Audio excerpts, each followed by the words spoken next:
They mapped the human genome, decoded the secrets of kings, emperors, and ancient tribes lost to time. They found Viking blood in North America, African DNA in Britain, Siberian genes in Native Americans. But one people remained invisible: Vietnam. 4,000 years of history, a land of warriors, poets, dynasties. But in the world's DNA archives, nothing. Vietnam was left out of the genetic story of humanity, like it didn't exist. Why? Because almost every global study of human DNA was built around Europeans. The rest of the world? Footnotes, afterthoughts, gaps filled with assumptions. And those assumptions, they're dangerous. Because the medicine you're given, how your body handles antibiotics, painkillers, cancer treatment, all of it is based on genetic templates Vietnam was never part of. That's not just unfair. That's lethal. But now, silence is cracked. Vietnamese scientists launched VN1K, a national genome project that scanned every corner of the country, from mountain tribes to river deltas. And what they uncovered? 8.5 million genetic variants. Some completely unknown to science. Some that rewrite everything we thought we knew about Southeast Asia. These aren't just tiny differences. They're proof that Vietnam carries something unique. A genetic signature older, richer, and more complex than anyone imagined. It's not just a code. It's a memory of migrations, of lost tribes, of ancestors who survived against fire, famine, and empire. But here's the twist. Some of those ancestors, they left no descendants, which means inside this newly unlocked genome lies a story not just of who we are, but of who we used to be. And one ancient burial site is about to change everything. The genome had opened, and inside it whispered of a people long forgotten, not in textbooks, not in folklore, not even in memory, but beneath the muddy soil of Vietnam, beneath the same fields that grow rice today, scientists found bones. Old bones, older than anything they expected. Conquest, a burial site hidden for tens of thousands of years, waiting. When they tested the DNA, they expected to find the ancestors of modern Vietnamese, a genetic line that stretched back, unbroken, into prehistory. But what they found shocked everyone. These were not the same people. The DNA was completely different. Not Chinese, not Austroasiatic, not even part of the Southeast Asian story as we know it. These were hunter-gatherers who walked this land 40,000 years ago, and then vanished. No descendants, no legacy, their bloodline gone, and yet their bones remained. Right under our feet, under roads, villages, temples, even rice paddies, where life still grows, season after season. The contradiction cuts deep. Their bodies were buried with care, heads turned west, offerings placed near their hands, symbols carved into stone, proof of ritual, proof of belief. Long before Buddhism, long before dynasties, a faith in something beyond death by people who left behind no name and no children. How does a whole people disappear? No war, no empire, no written history to erase them, just silence, maybe disease, maybe climate, maybe they were outnumbered by the next wave. But whatever the reason, these aren't your ancestors. Not if you're Vietnamese today. So then the question becomes, if these were the first to live on this land, but not the ones we descend from, then who was? If those first hunter-gatherers weren't our ancestors, then who took their place? It begins somewhere far north, along the banks of the Yangtze River. A different people, stronger, organized, carrying something powerful and unstoppable. Not weapons, not armies, but rice. They didn't conquer with blades. They came with baskets of seed, stone tools, and a new way of life. They moved south, slowly, generation by generation, across valleys and rivers, and around 4,000 years ago, they reached Vietnam. But this was not empty land. It was already home to wild foragers, spirit walkers, the descendants of fire and forest. And when the farmers came, the two worlds collided. Not in war, in blood. The DNA shows it clearly. Two populations, once separate, begin to mix. Lineages braid together. Children are born from both worlds. The rice-growing settlers carried the Austroasiatic languages, words still whispered today across Vietnam. The foragers brought deep memory, earthbound customs, untamed genes. And out of that fusion, a new people began to form. But here's the twist. This wasn't a peaceful blending. Not always. Because every fusion carries a question. Which culture survives? Do the newcomers bring new gods, new rules, new names? Or do they adopt what came before? Do the children follow the voice of their mothers or their fathers? History doesn't answer clearly, but the genome offers clues. Some lines vanish, others dominate, and just as this fragile new identity began to settle, another shadow appeared, another wave, stronger, sharper, more aggressive, and this time, it wasn't just farmers, it was something else, something that would burn its mark into the next 1,000 years, and reshape Vietnam from the inside out. That second wave didn't come with seeds, it came with swords. 2,000 years ago, as bronze gave way to iron, a new force crossed into what is now northern Vietnam.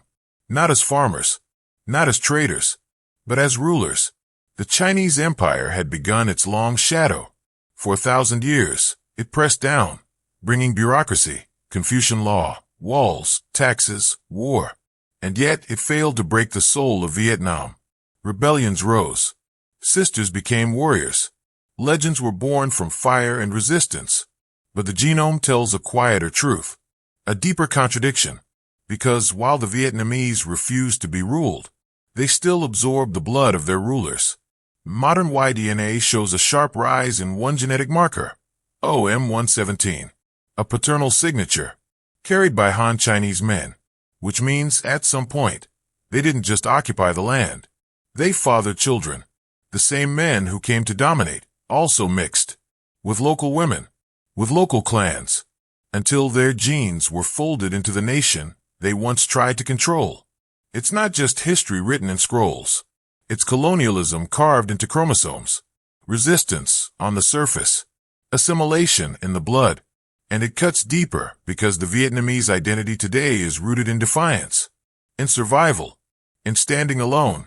But the science tells a more complicated story, a story where some of our fathers may not have come willingly, and some of our ancestors may have had no choice. But just when you think the pattern is set, when it feels like the North reshaped the South, one truth breaks the rule, because not all Vietnamese carry this genetic shadow. Some groups don't have the OM117 marker at all. Their Y-DNA tells a different story, a separate line, older, wilder, unchanged. The question is, where did they hide? And how did their blood survive untouched?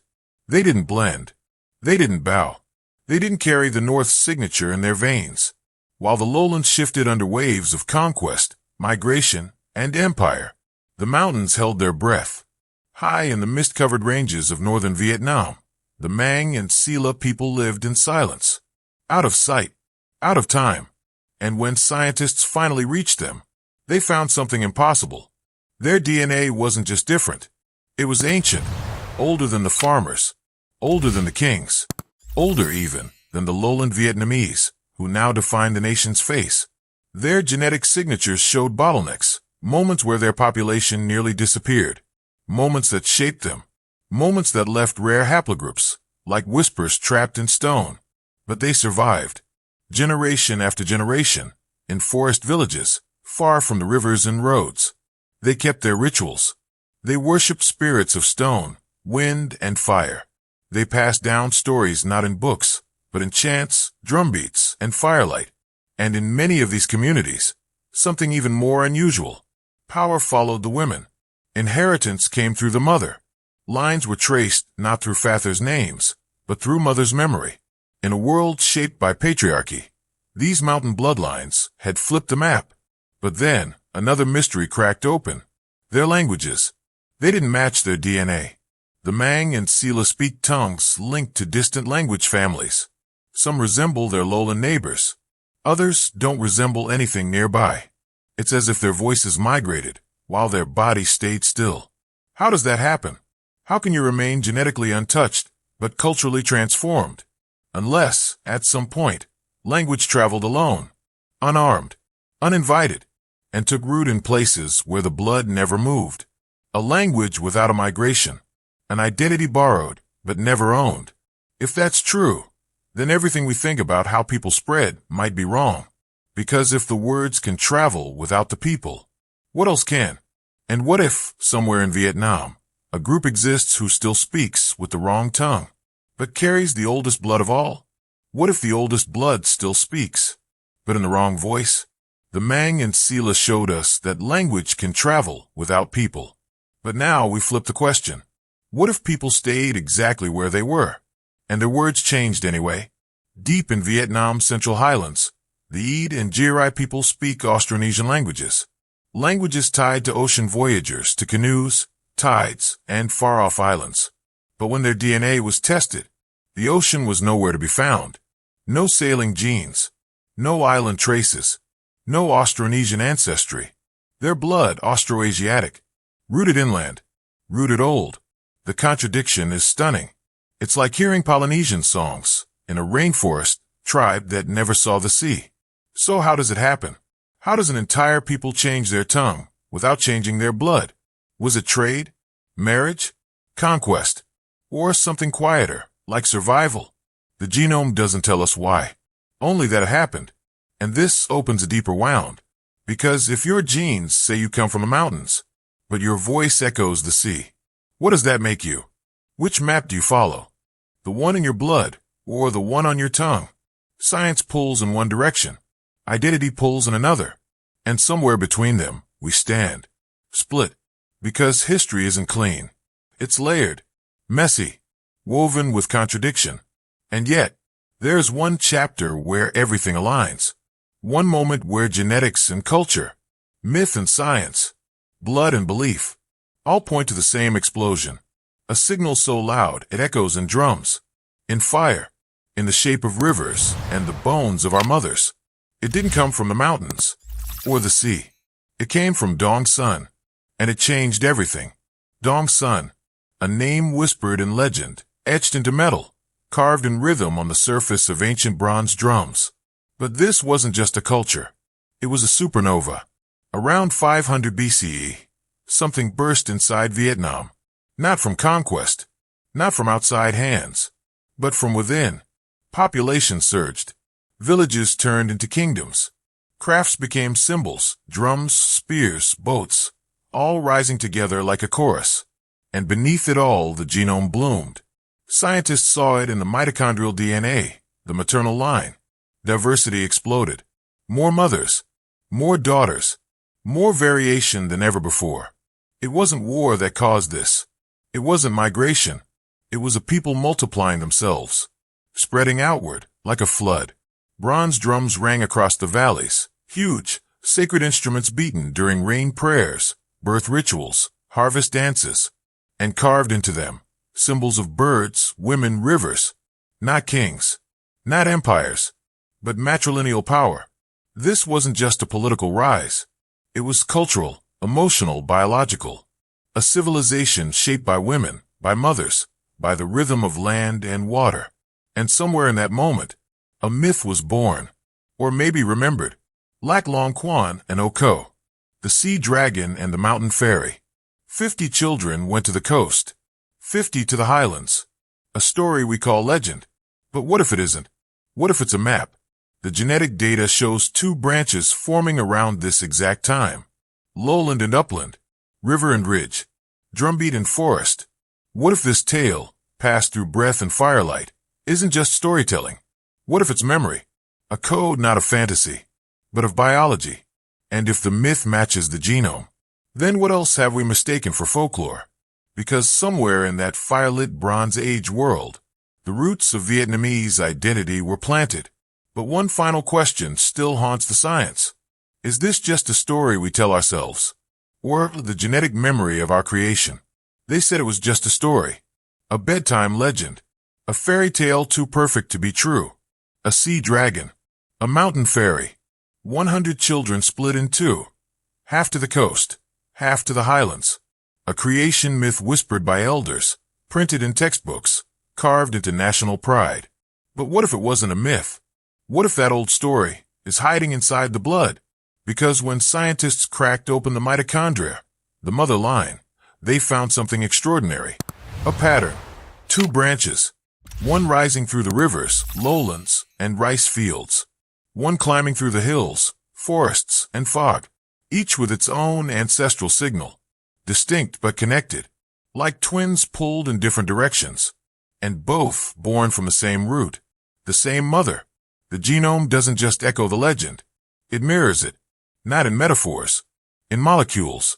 It's as if the story of Lac Long Quan and Oko was written inside the Vietnamese people all along. Not told to explain identity, but remembered by it. For centuries, we thought myths were soft, romantic, unreliable. But what if the genome is just an older, quieter storyteller? One that doesn't use words, only memory. Memory passed down not through books, but through birth. And now, myth and science are shaking hands. Two maps. One truth. That Vietnam was never just one place. It was always two paths, meeting in the middle. But there's something else in the mitochondria. A shadow. Because while this dual origin brings beauty and pride, it also hides a warning. Something in the blood is being lost again.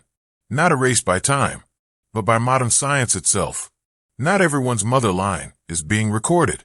Not every people's story is being preserved. And that silence isn't ancient. It's happening right now.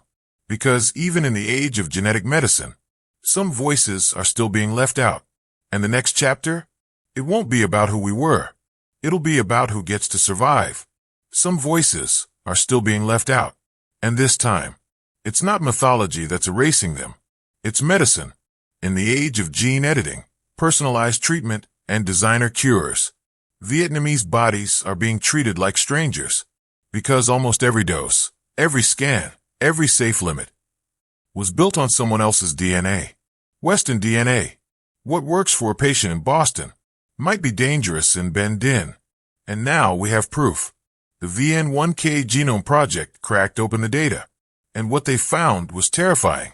Drugs like warfarin, used to prevent strokes and blood clots, can act too strong or too weak in Vietnamese patients.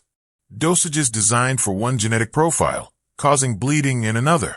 Antidepressants, statins, chemotherapy, even cancer treatments, customized to genes that don't reflect this land, this people, this blood. Doctors are doing their best, but they're working with blueprints that were never meant for these bodies. It's like trying to fix a machine while using the manual from a different species. And it's not just a scientific problem. It's a human one. Because behind every dose, there's a face, a child, a mother, a name. And when medicine assumes everyone is the same, the most unique lives are the first to be put at risk. It's a quiet kind of violence. Not shouted, not televised, but coded into the system. So we ask, can we trust treatment that doesn't understand us? Can we trust science that never looked at our genome? And then comes the deeper fear. Even now, with VN1K opening doors, collecting data, building the first Vietnamese genome map, not everyone is being counted, because even within Vietnam, some genes are still being ignored. Some people's blood is being left off the map again. And the ones being erased this time, they're not ancient. They're living. Right now. They're living. Right now. But in the eyes of the system, they don't exist.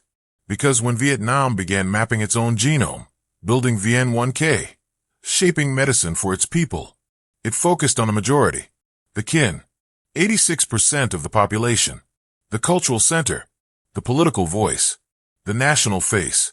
It made sense on paper, but blood doesn't follow politics, and medicine doesn't care about majorities.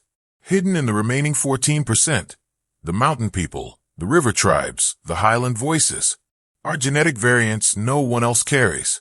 Rare mutations that may hold the key to future treatments, to diseases we haven't even named yet, to resilience science hasn't yet understood. But most of them were never included in the studies. Their blood was too rare, too remote, too complicated, so it was pushed aside, filed under minority, left in the footnotes, and what began as a gap became a wall. Scientific erasure, echoing the old neglect. When maps didn't show their villages, when laws didn't speak their language, when power moved past them without looking down. But now, the cost isn't just cultural. It's survival. Because if you don't count a genome, you can't protect the person it belongs to. And the question becomes, who gets saved? Who gets the cure when the data was built without you? This isn't about fairness anymore. This is about who gets remembered and who vanishes again. Behind the beautiful charts and discovery headlines, there's a silence, a curtain, and behind that curtain are lives. Some fighting sickness, some carrying answers in their blood, some holding on to lineages no one has mapped. And still, one final mystery hangs in the air. A signal, faint, unclaimed, and buried in the data. Because inside the Vietnamese genome, there's one sequence that doesn't match any known ancestry. One thread. That shouldn't exist. It shouldn't be there. The scientists were sure. They had mapped every marker, East Asian, Southeast Asian, Austroasiatic. They knew the patterns, the stories each sequence was supposed to tell. But this gene told none of them. A strand buried deep inside the VN1K dataset, quiet, defiant, unconnected to any known ancestry. It didn't match the Chinese lineages, didn't trace to Indian traders, didn't echo the Austronesian expansion. It sat like a splinter in the code. A ghost. Was it a remnant from a population that vanished? A tribe that left no name, no myth, no language? Or had it arrived from beyond, migrated across some forgotten sea, carried by footsteps no historian ever recorded? There's no label for this gene, no clear homeland, no nation claiming it, but it's there, living inside Vietnamese bodies today, breathing inside families who have never left their villages, floating inside children who think they know who they are. A fragment of the past, still speaking, but in a language no one has yet learned to hear. What do we call identity when the pieces don't fit? What does Vietnamese mean? If part of its genome doesn't come from Vietnam, maybe we are not a single story. Maybe we never were. Maybe identity isn't a birth certificate or a bloodline. Maybe it's an evolving equation. One part science, one part memory, one part mystery. Because sometimes the most Vietnamese gene is the one that refuses to be named. If you're fascinated by how DNA rewrites history, subscribe for more hidden identities and ancient migrations. The next story is already inside you.